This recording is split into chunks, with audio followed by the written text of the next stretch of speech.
Welcome back, ladies and gentlemen, to the Intel Extreme Masters GamesCom. Here to the caster's desk with myself, Kyle Aris, and good sir Moonglade. We are going to be casting game number 3 here between our two players. Who do we have once again, Mr. Moonglade? We have Mr. Real, the Protoss player, and StarTail Bomber, the amazing Terran. He is indeed. We've already seen very, very nice series from him today, and some ridiculous games against Bly. Oh yeah, those were sick games. I really enjoyed watching them. As a Zerg, you can appreciate it. That dude, don't know who he was. But Mr. Pig. Oh. Yeah, TT Pig. Of course. the image twig with me. Anyway, ladies and gentlemen, on into game number 3 here. As down to the bottom left-hand corner, we do have Real going to be spawning as our blue Protoss. And up to the top right-hand corner, we do have StarTail Bomber going to be spawning here as our red Terran. Now, again, Cloud Kingdom, we spoke about how open it is to a certain degree, again, depending on where you find yourself. So it allows for a lot of counter-attack potential. Absolutely. And as a Zerg, I'm sure you're more aware of that than anyone. Oh yes, very much so. Yeah, I guess this was Real's map choice. Yeah. So I'm guessing he's favoring this map. I guess it's good for Protoss because of the chokes. A lot of defensive positions for the third base, and lots of possible timings because of the short distance. So it'll be interesting to see if Bomber decides to go for another 2 racks kind of aggression build. Yeah. That kind of really put him ahead last game, to a point. It did. I mean, not only did it even just force a really an odd response from Real in terms of like, well, oh god, I have to pull probes now to be able to deal with this. But he also had to cancel his Nexus, which is a bit of a blow in itself. Exactly. And yeah, he really lost a lot of probes last game, so I guess he might have to decide a different approach to it this game. So for now, we have the gas on the way for Bomber. And that barracks has already gone the way down as well. No second SCV moving out for any kind of weirdness just yet.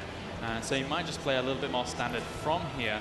But again, Bomber, we've already seen against like the likes of the Zergs today that he's able to play a phenomenal macro games in terms of going for that multi-prong harass as well. But going up against Protoss, it really just seemed to me that, you know, up against Real here, he can throw almost anything out and stay at a very, very stable spot. With that aggression that we saw from him early on, he was able to transfer himself nicely out of it. I mean, he didn't do, you know, game-breaking damage. Yeah, but absolutely. He always knew the follow-up to come from there. Absolutely, sets him up nicely. So, other than that, what do we have going on? 7/8 core on the way. Nothing much else going on other than that, and we'll see what Bomber wants to do from here. Some very, very standard builds, maybe safe builds this game. I'm guessing it is the rubber match, so they're both quite conservative this game. They don't want to try and go too crazy. Now, this factory placement says to me either Hellion Drops or Banshees. I'm thinking Banshees. You're thinking the Banshees? I bet it could be both. Definitely could be either. Could be. I mean, Hellion Drops and Marine Pokes at the front, or vice versa, just switching over with the Hellions at the front and the Marine Poke at the back, can work really, really nicely against the Protoss. Absolutely. Especially when they only have like, I don't know, like a few Stalkers out. Yeah. They're trying to chase down the Hellions and they're never actually able to catch them up and do significant damage. Oh, this game, we do see the Zealot already on the map. Yeah, okay. He's got some map control. He's kind of waiting to see if this push is going to come again, but it doesn't look like it. And for now, both players just establishing themselves on either watchtower. Nexus going down here for Real, and there we have the starport on the way. Hellions being produced, though. Ah, touche. You got it right. Well done, well done. I don't know. It still depends. Oh, no, he doesn't have that many guys in gas, so it almost definitely will be those Hellion absolutely. Drops. It's a cool build. Yeah, I do like it. I really do. I mean, I don't know how much. I guess it would be very weak against some sort of aggression. Maybe even like, especially 4-gate or like any kind of like aggression he would really be behind because Hellion Drops are Hellion Drops and they're not good against anything but probes. No, you're entirely right. In fact, I have actually seen Real in weekly tournament play go up against a very, very similar style and actually go for a 4-gate, and he just decimated him. Yeah. Admittedly, it was on Tal'Darim Malta, so there's no like ramp to be able to, you know, have the advantage of the high ground vision there in your main, but still very, very strong against that kind of play. It's exactly the same for Zerg. If we see a Hellion drop coming, we can be very aggressive. Yeah. We can really punish it if we see it, of course. What's your out of curiosity, what's your flavor to be able to punish that kind of play? Well, the most easiest would probably have to be Roach push. Yeah. Like a 2-base kind of Roach aggression would makes it very easy. Interestingly enough, he's going to swing around with the Hellions on the other side. So not really revealing too much here to Real. But there we go. The Hellions are actually in range of that watchtower. Yeah. So he knows it's coming. He knows something's coming. I guess he can assume it's going to be Marine, Hellion, Medivac. And I guess it's just going to be aggression from the front to begin with. He seems very bold with it all. And there's a few Stalkers and Zealots. This could be enough to deal with it. But here we go. There's the Medivacs are going to go around the back. Medivac.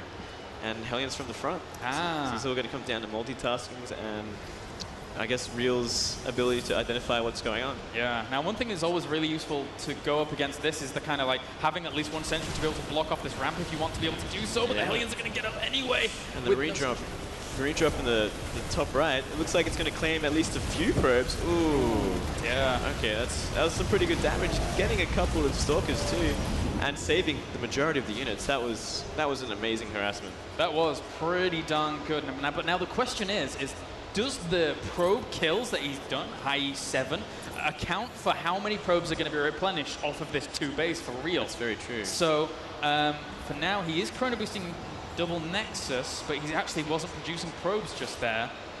Getting back to that probe production quickly here, and the Stalker's moving out to the middle of the map. Could leave himself a little bit vulnerable to this Medivac if he wants to go for a second push, but with those 2 Stalkers in the back, I think he'll be able to kind of fend it off a little bit.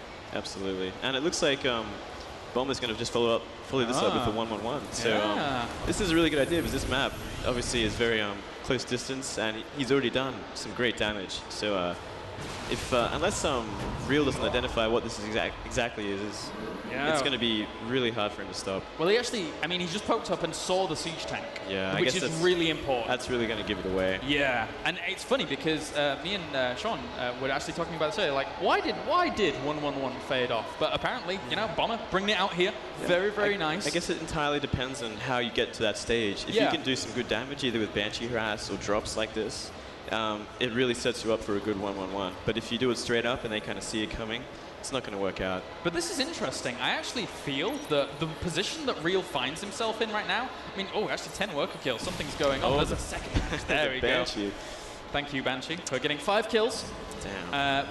He's killed 11 workers off in total thus far. I think that pitting all your hopes on this in a 1-1 scenario to be able to see if you qualify or not is pretty ballsy here from Bomber.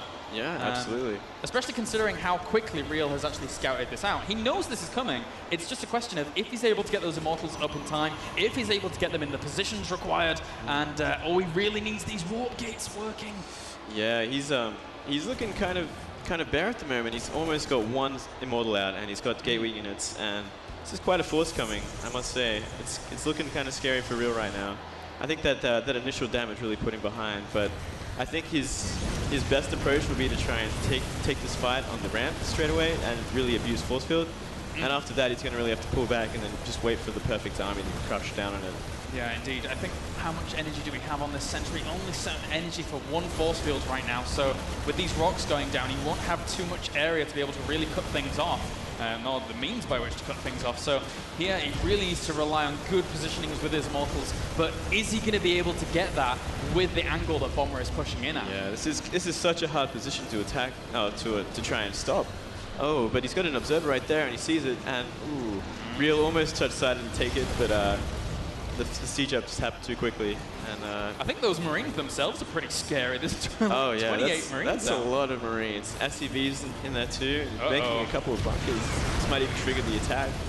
They end up doing so. Real doing a good job poking there, just denying the bunker for a second. The second bunker is going to go down right now. More and more stuff coming down. More tanks, more Banshees, more Marines. It gets scarier and scarier as time goes on. Even though the Protoss is amassing an army, so is the Terran, just a little slower off 1 base. Oh, look at this. Real trying to pincer in from the side to set up a double front push.